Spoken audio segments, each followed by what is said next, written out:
বিশ্বের অন্যতম দীর্ঘ নদী অ্যামাজন, যার অববাহিকায় বাস করে বিভিন্ন জাতিগোষ্ঠীর মানুষ। সম্প্রতি ব্রাজিল সরকার নদী সম্প্রসারণের একটি প্রকল্প হাতে নেয়ার জেরে বিক্ষোভ শুরু করে অঞ্চলটির কয়েকশো আদিবাসী সম্প্রদায়।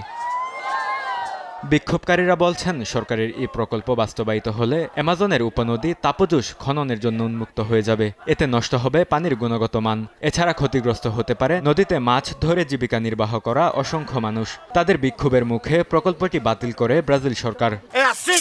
এভাবেই লড়াই করে বিজয় নিশ্চিত করতে হয়, সরকারকে পিছু হটতে বাধ্য করতে হয় এবং আদেশ বাতিল করাতে হয়। আমরা এই দেশের আদি জনগণই দেশ পরিচালনা করি। আমরা আজ আবারও লড়াইয়ের মাধ্যমে দেখিয়ে দিচ্ছি, ঐক্যবদ্ধ থাকলে যে কোনো বাধা, যে কোনো সংগ্রাম অতিক্রম করতে পারি। লোয়ার তাপাজোস নদী মানেই শক্তি, সাহস ও প্রতিরোধ। সপ্তাহ জুড়ে চলা আন্দোলনে ব্রাজিলের সান্তেরেম নদীবন্দর টার্মিনাল দখলে নেয় আদিবাসীরা। চাপের মুখে পড়েই প্রকল্প বাস্তবায়ন সিদ্ধান্ত থেকে সরে আসতে বাধ্য হয় প্রশাসন। এ সিদ্ধান্তে উচ্ছ্বাস প্রকাশ করে স্থানীয় আদিবাসী সম্প্রদায়।